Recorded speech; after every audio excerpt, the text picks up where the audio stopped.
I am getting your comments sometimes when we have too many decor items, which is probably true, but here is how it would look like without any of them. Christian said, Are we moving out? would you agree that undecorated homes are, well, easy to clean, but the same exciting like an empty chocolate box?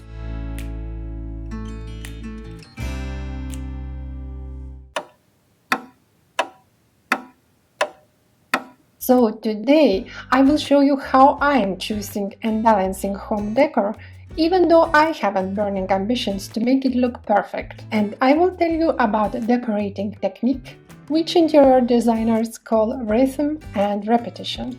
It means that some design elements are rhythmically repeating, creating a flow and a movement within the space.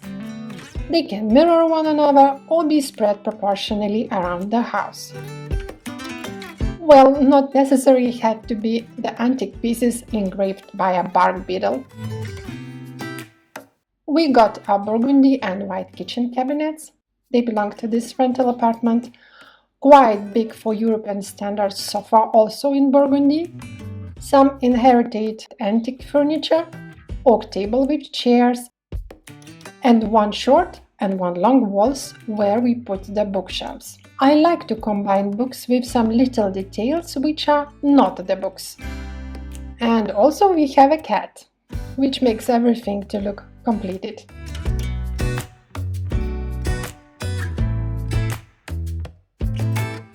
Glass elements are breaking the light, and like all translucent things, they are there and aren't at the same time.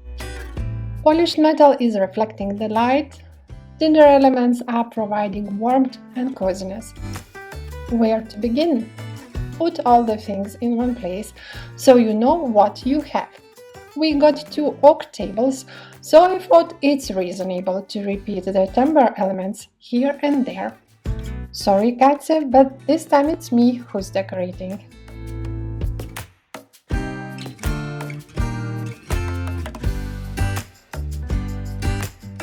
What to avoid?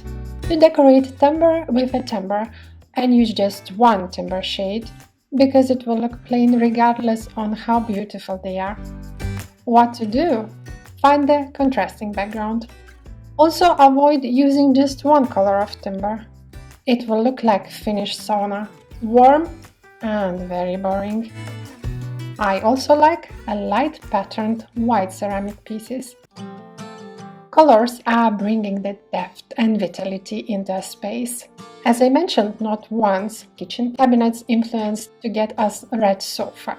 The red wouldn't probably be my very first choice, but we usually get to cope with this type of weather here in Luxembourg, so bright colors are bringing sort of dolce vita inside. You don't see it that much in my videos because I'm really haunting the sunny glimpses for filming. Cushions can turn every place into a friendly heaven. For the color, I'm taking an inspiration from this picture.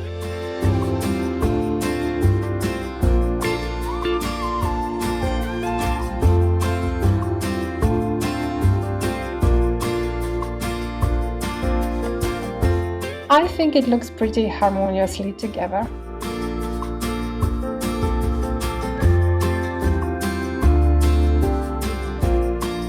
What to avoid?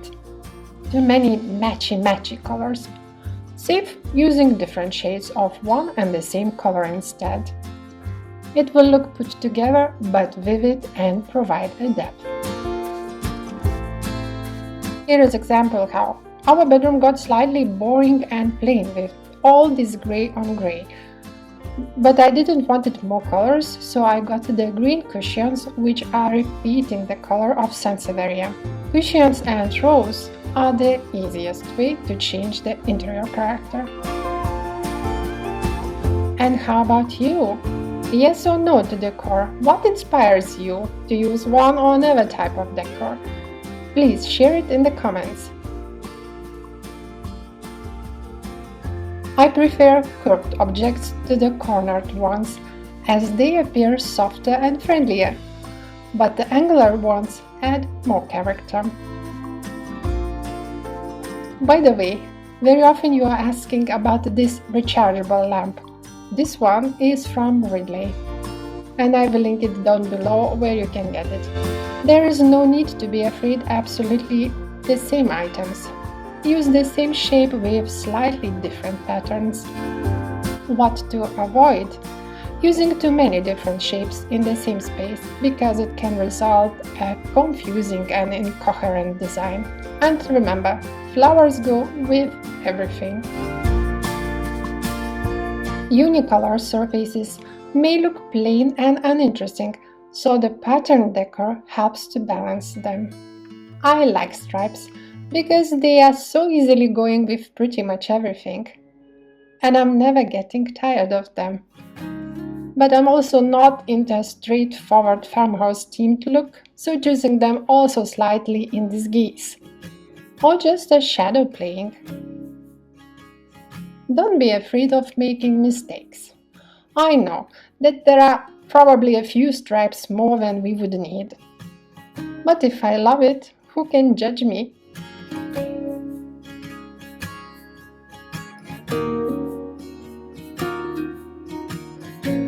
Leave enough space for decor items and don't underestimate the power of an empty space or its proportions. Space around them gives more room to breathe and can upgrade the decor from mediocre to successful.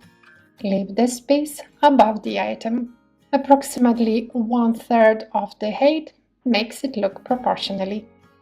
If the decor piece seems not tall enough for given space, you can always rise it up.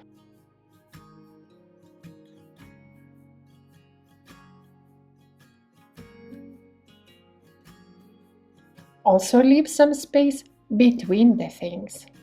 They will look more relaxed that way. Symmetry is important for create the balance, but identical mirroring arrangements I'm leaving to the churches.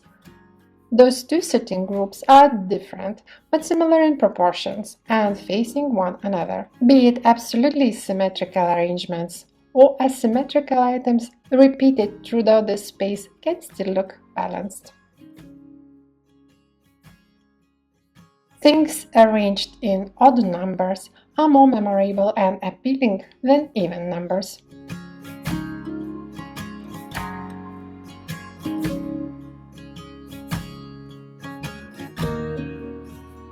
What to avoid? Too tiny items. Everything smaller than the fist would get lost in space.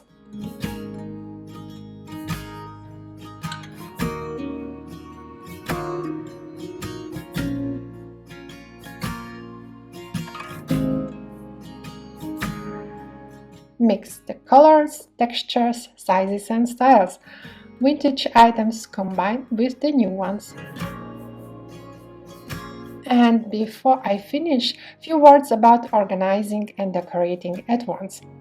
I love to organize the things on the trays. Round items are always straight, so I like to decorate and organize with rounded trays. This one actually is a baking dish from IKEA. Organized things reduce visual clutter and are easy on the eyes. No trays, no problem. Large books, those so-called coffee table books, can double the trays in organizing. The idea is that they are marking the area where the few things could be corralled together for create a small group. That way, out of few things, it's created one. Isn't it wonderful? So, those were a few tips for how to choose and balance home decor. Hope you enjoyed. If you liked this video, give me the thumbs up and don't forget to subscribe. Thanks for watching, greetings from Luxembourg, and see you in the next one. Eddie!